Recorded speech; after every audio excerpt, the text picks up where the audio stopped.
Party మారే ఆలోచన లేదు, రాజకీయాలకి గుడ్ బై చెప్పే ఆలోచన భవిష్యత్తులో వస్తుందామో నాకు తెలియదు, కానీ వచ్చినప్పుడు మిమ్మల్ని పిలిచి తప్పకుండా ప్రెస్ మీట్ పెట్టి మీకే చెప్తాను మొట్టమొదటి. దగ్గుబాటి ప్రసాద్ అసలు మీరు పనే చేయలేదు ఆయన గెలుపు కోసం అనేది ఓ పని చేయమనండి. ఇప్పుడు నేను పని చేయలేదు కదా, నేను పని చేయలేదు, మన ఎన్నికల్లో కూడా కార్పొరేటర్లు కాలేదని చెప్పి చెప్తా ఉన్నారు. రేపు ఆయన పోరాటం చేసి అనంతపురంలో అన్నీ గెలిపించుకుంటే మేలు కదా, 62 ఆయన గెలిపించుకోమనండి, మేము రెస్ట్ తీసుకుంటాం, తప్పేముంది. ఇప్పుడు అంత అహంకారము అది పనికొస్తే ఎక్కడున్నాం, ఏ ఊర్లో ఉన్నారో వ్యక్తులంతా, మా అందరి కష్టం కూడా ఉంది కదా. పని చేయలేదని చెప్పి ప్రూవ్ చేయమను. అంటే నీకు ఇష్టం లేని వాళ్ళంతా పని చేయలేదు, కార్యకర్త కూడా ఇష్టం లేదనుకోండి పని చేయలేదు.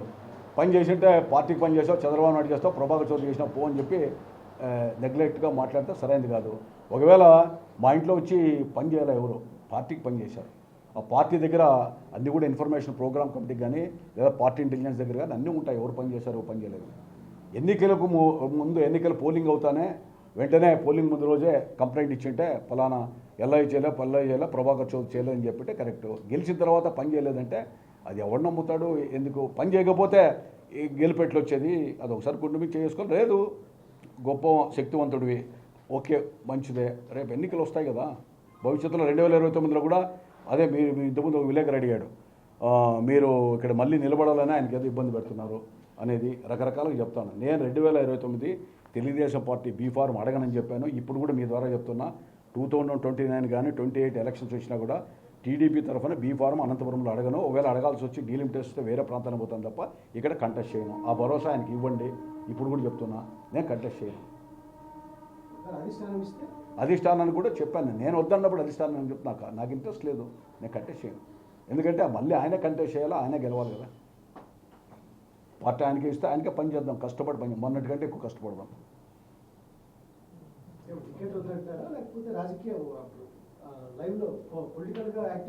పొలిటికల్గా యాక్టివ్గా ఊపిరినంత వరకు ఉంటానని చెప్తున్నా మీకు.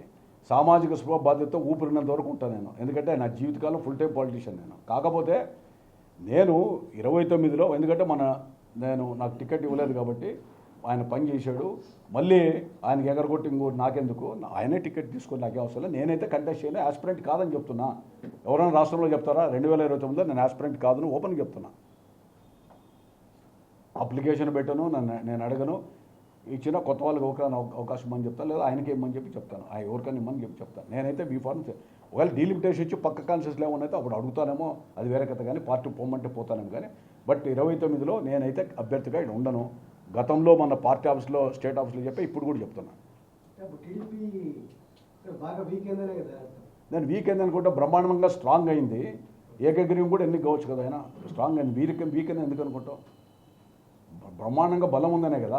ఇప్పుడు ఆయన పార్టీకి స్ట్రాంగ్గా చేసినప్పుడు టికెట్ ఆయనకే ఇస్తారు కదా, మనకి ఎందుకు ఇస్తారు? మనం అడిగేది కూడా వేస్ట్ కదా. అడిగినా మనకి ఇవ్వరు, అయినా వాళ్ళు ఉండమన్నా నాకు అవసరం లేదు. పార్టీ హైకమాండ్ నేను నిలబడని చెప్పాను కాబట్టి నాకు ప్రత్యక్ష ఎన్నికల్లో 29లో అనంతపురం నుండి అయితే నేను ఉండను. 2024లో దగ్గుబాటి ప్రసాద్కు టికెట్ కేటాయించారు, మీరు పార్టీకి వ్యతిరేకంగా ధర్నాలు చేయించారు. తర్వాత వినమ్మా కాకదేనా చేతులెత్తి చాలామందిని ముఖ్య, నేను ధర్నాలు చేయలే. కార్యకర్తలు వచ్చిపోతే చేతులు పట్టుకున్నా. ఈవెన్ జగన్మోహన్ రెడ్డి గారి గవర్నమెంట్లో ఎవరైనా పోయి ఈ దిష్టి బొమ్మలు కాల్సే కేసు అవుతుంది, అది కాల్చొద్దండి, వేరే రకం కోణాలు చేయమంటే అత్యుత్సాహంతో మన వాళ్ళు చేసినటువంటి వాళ్ళు కూడా ఉన్నారు. సరే, దాన్ని వెనకేసుకొని వచ్చాం. నేను 5 సంవత్సరాలు కేసులో ఉన్న వాళ్ళకి అడ్వకేట్లు నేను పెట్టా. ఈరోజు కూడా కోర్టులు తిరుగుతున్నారు, అడ్వకేట్ల ఖర్చులు నేనే పెట్టుకున్నా. మహిళలను అయితే 2 నెలలు బయట తిప్పాం, హైకోర్టులో తీసుకొని వచ్చి స్టే తీసుకొని వచ్చాం. ఆ యొక్క కేసుల కష్టం నాకు తెలుసు, కార్యకర్త కష్టం నాకు తెలుసు కాబట్టి పోయి గలాట్ చేయకుండా నేను ఎవరికి చెప్పను. వాళ్ళందరూ కూడా అందరినీ సముదాయించి రిక్వెస్ట్ చేసుకున్నా, వద్దని రిక్వెస్ట్ చేసుకొని ఈ టైప్ ఆఫ్ ఇచ్చేది. దాంట్లో అగ్రావేశాలతో పోయారు. పోనీ దాంట్లో ఉన్న వాళ్ళే ఆయన దగ్గర 2-3 బాగా ప్రస్ఫుటంగా తిరుగుతూ ఉన్నారు కదా. పార్టీ ఆఫీస్ కార్యాలయం కలిసి 1-2 ఆయన దగ్గర ఉన్నారు కదా. ఎవరు కూడా ఇట్లాంటివి చేసే కార్యక్రమాలు చేయనీరు, పెట్టరు, దాన్ని ప్రోత్సహించాం. మాజీ ఎమ్మెల్యే ఇంటికి వెళ్ళి టీడీపీ కార్యకర్తలు ఏడ్చిన పరిస్థితి మీరేమంటారు? దానిపైన ఎమ్మెల్యే గారు మాజీ ఎమ్మెల్యే గారు వాళ్ళిద్దరి మధ్య కార్యకర్తలు ఎండిపోతున్నారు, నలిగిపోతున్నారని అభిప్రాయం బయట అనంతపురం జిల్లాలో. మీ ప్రశ్నకు సమాధానము, ఆయనకు పూర్తి స్వేచ్ఛనిచ్చాం. ఆయనకి ఓపెన్ గ్రౌండ్ ఓపెన్గా ఉంది. ఏమే ఆయనే బ్యాటింగ్ చేసుకోవచ్చు. నేను ఎవరే కానీ అక్కడికి పోయి ఇక్కడికి వస్తే ఎందుకు వచ్చామని అడగలే, వస్తే సముదాయించి పంపిస్తున్నాం.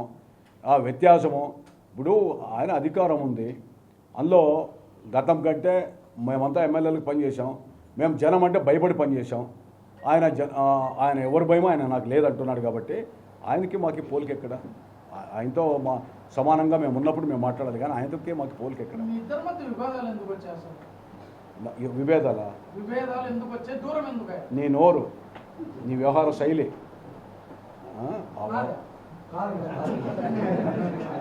విభేదాలు వచ్చినాయంటే ఎవరు దాన్ని బట్టి చెప్తున్నా. విభేదాలు ఎందుకు వస్తాయి?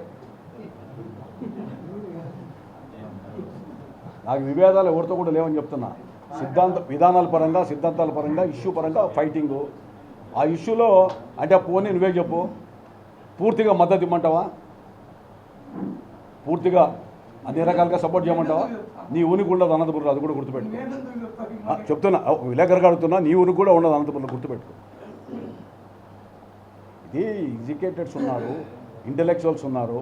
ఇక్కడ ఇర్రెస్పెక్ట్ ఆఫ్ ది క్యాస్ట్, రిలీజన్ ఉంటుంది. ఇక్కడ మేధావులు ఉన్నటువంటిది, కమ్యూనిస్టులు ఉన్న చోట తరిమిల నాగిరెడ్డి గారు మొదలుకొని ఎంతోమంది, నీలం రెడ్డి గారు ఇప్పుడు గొప్ప వ్యక్తి అయినా ఆయన నాగిరెడ్డి చేతిలో ఓడిపోయాడు. అంటే లెఫ్టిస్ట్ వ్యూస్ని జనం యాక్సెప్ట్ చేస్తారు, ఉన్నవాడు లేనివాడని.